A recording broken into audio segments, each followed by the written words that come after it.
Chapitre 9. Histoire de la simili-tortue.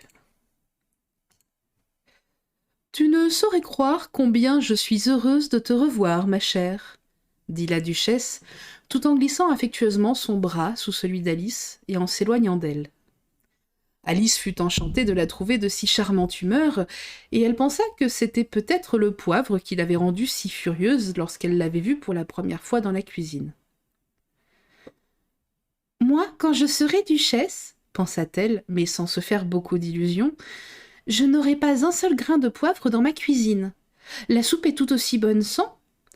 Peut-être que c'est toujours le poivre qui rend les gens furieux, continua-t-elle, ravie d'avoir découvert une nouvelle règle. Et le vinaigre qui les rend aigres, et la camomille qui les rend amers. Et le sucre d'orge, oui, et les friandises qui rendent les enfants doux et aimables. Oh, je voudrais bien que tout le monde sache cela parce que, alors, les gens seraient moins avares de sucreries.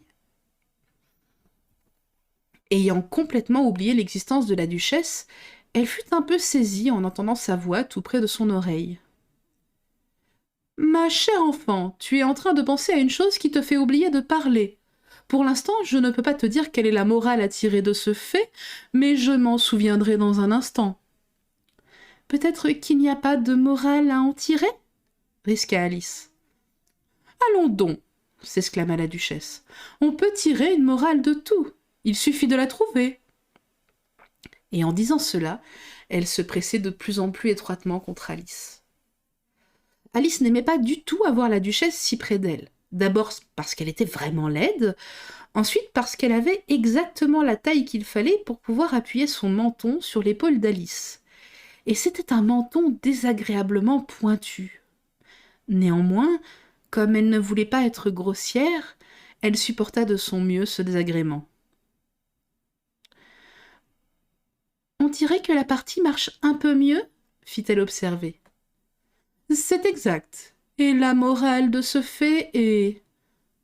Oh, c'est l'amour qui fait tourner la terre. » « Quelqu'un a dit, » murmura Alice, « que la terre tournait bien quand chacun s'occupait de ses affaires. »« Ma foi, cela revient à peu près au même, » dit la duchesse en lui enfonçant son petit menton pointu dans l'épaule.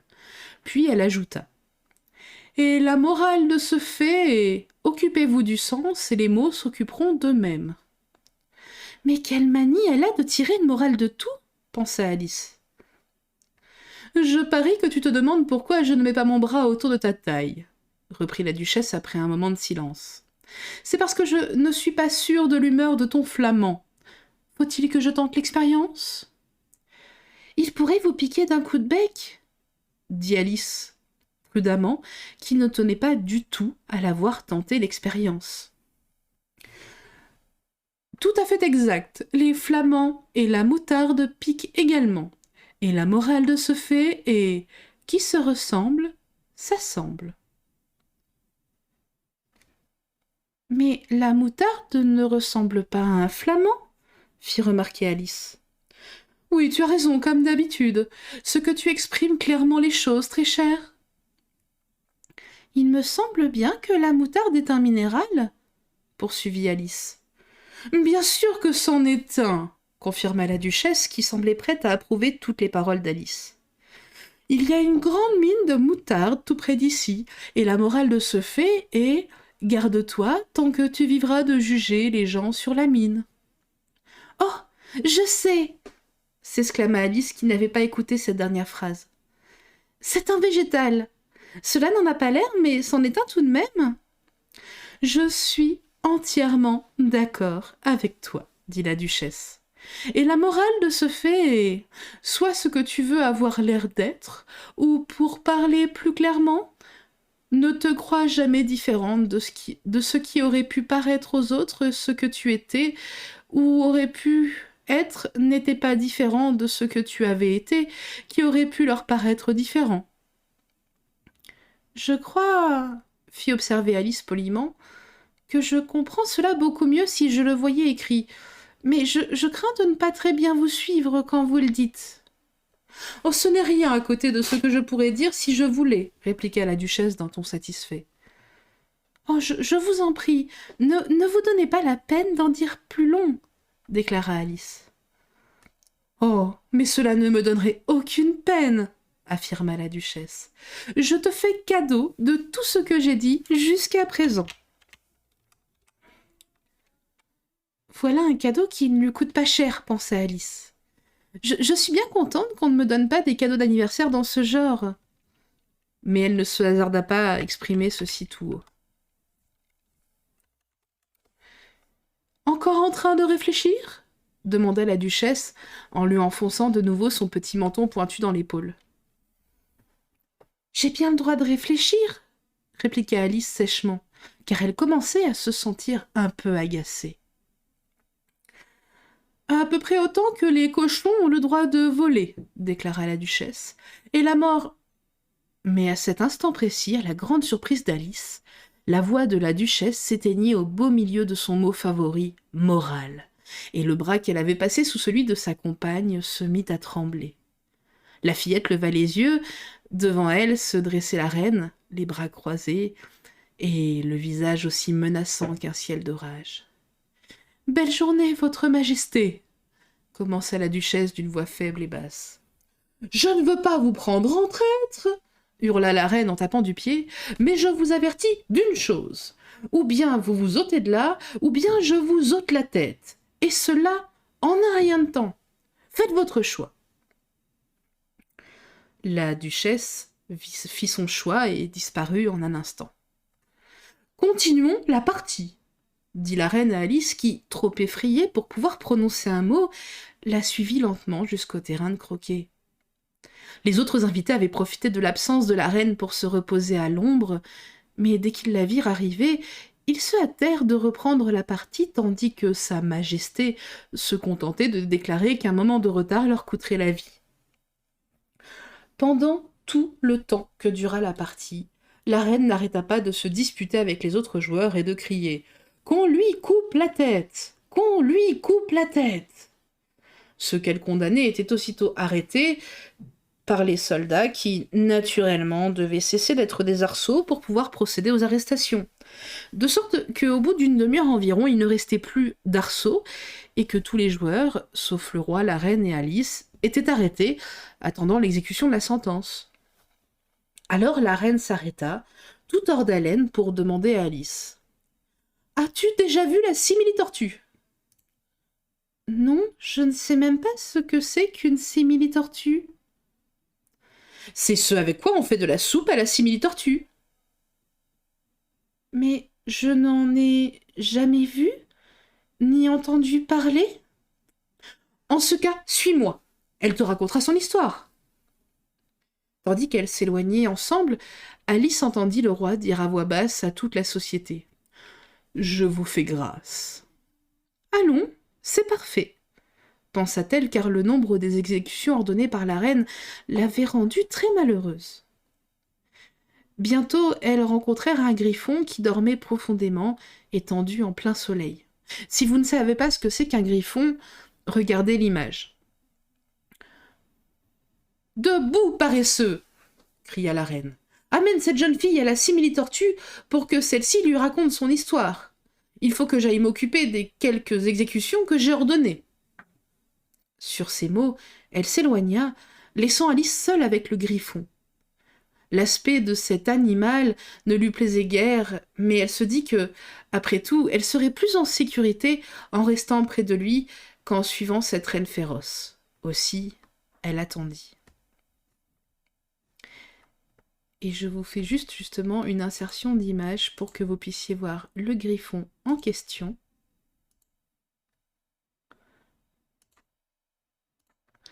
Je vous demande juste une toute petite seconde. Et voilà le griffon.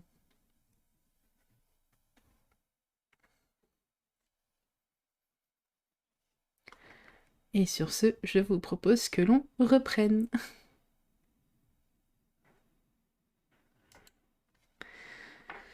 Le griffon se leva et se frotta les yeux, puis il regarda la reine jusqu'à ce qu'elle eût disparu. Alors, il se mit à rire tout bas. « Ce que c'est drôle !» dit-il, autant pour Alice que pour lui-même. « Et qu'est-ce qui est drôle ?» demanda Alice. « Mais elle, voyons !» Tout cela, elle se l'imagine, alors qu'en réalité, il n'y a jamais personne d'exécuté. « Allez, viens. »« Mais tout le monde ici me dit « viens », pensa Alice en le suivant lentement. « Jamais de ma vie on ne m'a donné tant d'ordres. De ma vie, jamais !» Ils n'étaient pas allés bien loin lorsqu'ils aperçurent la simili-tortue à quelque distance, assise triste et solitaire sur une petite saillie rocheuse. Et à mesure qu'ils s'approchaient, Alice put l'entendre soupirer comme si son cœur allait se briser. « Quelle est la cause de son chagrin ?» demanda-t-elle au Griffon, le cœur plein de pitié. Et il répondit presque dans les mêmes termes qu'il avait déjà employés. « Oh, tout cela, elle se l'imagine. En réalité, elle n'a aucun motif de chagrin. Allez, viens !» Et ils allèrent donc vers la simili-tortue, qui les regarda de ses grands yeux pleins de larmes, sans souffler de mots. « Cette jeune demoiselle qui est ici, expliqua le Griffon, voudrait que tu lui racontes ton histoire pour sûr. »« Je vais la lui raconter, » répondit la simili-tortue d'une voix caverneuse. « Asseyez-vous toutes les deux et ne prononcez pas une seule parole avant que j'aie fini. » Ils s'assirent donc et personne ne parla pendant quelques minutes. Alice pensa « Je ne vois pas comment elle pourrait jamais finir si elle ne commence pas. » Mais elle attendit patiemment. « Autrefois, dit enfin la simili-tortue en poussant un profond soupir, j'étais une vraie tortue. » Ces paroles furent suivies d'un long silence, rompu seulement par un que poussait le Griffon de temps à autre, et par de lourds sanglots incessants de la simili-tortue. Alice fut sur le point de se lever en disant « Je vous remercie, madame, de votre intéressante histoire. » Mais elle ne put s'empêcher de penser qu'il devait sûrement y avoir une suite. C'est pourquoi elle resta assise sans bouger et sans souffler un mot.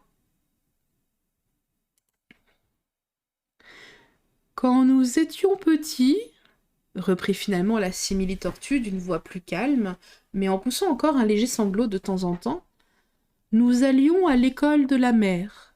La maîtresse était une vieille tortue de mer. Nous l'appelions la tortue grecque. »« Et pourquoi l'appeliez-vous la tortue grecque puisque c'était une tortue de mer ?» demanda Alice.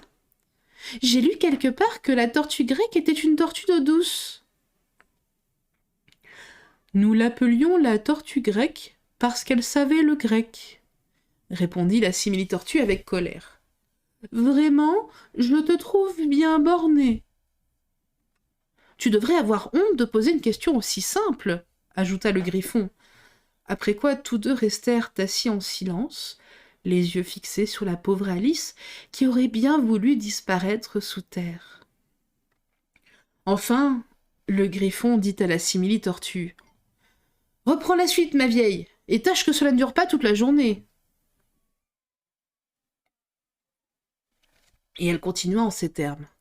« Oui, nous allions à l'école de la mer, quoique cela puisse te paraître incroyable. »« Mais je n'ai jamais dit ça !» s'exclama Alice en l'interrompant. « Si fait, tu l'as dit, » répliqua la simili-tortue. « Tais-toi !» ajouta le Griffon avant qu'Alice ait eu le temps de placer un seul mot. Après quoi, la simili-tortue reprit la parole. « Nous recevions une excellente éducation. En fait, nous allions à l'école tous les jours. »« Moi aussi, je suis allée dans un externat, » intervint Alice. « Vous n'avez pas besoin d'être si fière pour si peu ?» « Il y avait des matières optionnelles supplémentaires à ton école ?» demanda la simili-tortue d'un ton un peu anxieux. « Oui, nous apprenions le français et la musique. Et le blanchissage ? » ?»« Oh, sûrement pas !» répondit Alice avec indignation. « Ah, dans ce cas, ton école n'était pas fameuse, » déclara la simili-tortue d'un ton extrêmement soulagé. Vois-tu, dans notre école à nous, il y avait, au bas des factures, matière optionnelle, français, musique et blanchissage. Vous ne deviez guère en avoir besoin, puisque vous viviez au fond de la mer, fit observer Alice. Je n'avais pas les moyens de me payer les matières optionnelles, répondit la simili-tortue en soupirant. Je ne suivais que les cours ordinaires. Et en quoi consistait-il? Pour commencer, bien entendu, rire et médire, puis les différentes parties de l'arithmétique, ambition, distraction, l'édification et dérision. Mais je n'ai jamais entendu parler de la lédification, se hasarda à dire Alice. Qu'est-ce que cela peut bien être? Le griffon leva ses 2 pattes pour manifester sa surprise. Comment? Tu n'as jamais entendu parler de l'édification? S'exclama-t-il. Tu sais ce que veut dire le verbe embellir, je suppose. Oui, répondit Alice, qui n'en était pas très sûre. Cela veut dire rendre quelque chose plus beau? En ce cas, continua le griffon, si tu ne sais pas ce que c'est que l'édifier, tu es une fieffée idiote. Ne se sentant pas encouragée à poser d'autres questions à ce sujet, Alice se tourna vers la simili-tortue et lui demanda « Et qu'est-ce qu'on vous enseignait d'autre ?»« Eh bien, il y avait l'ivoire, » répondit la simili-tortue en comptant sur ses pattes, « l'ivoire ancien, l'ivoire moderne, la mérographie, puis on nous apprenait à lésiner. Le professeur était un vieux congre qui venait 1 fois par semaine. Il nous apprenait à lésiner, à troquer et à feindre à la marelle. Et comment faisiez-vous cela, feindre à la marelle? Ma foi, je ne peux pas te le dire, car je l'ai oublié. Quant au griffon, il ne me l'a jamais appris. Ah, j'ai pas eu le temps, déclara le griffon. Mais j'étudiais les classiques avec un vieux professeur qui était un vieux crabe.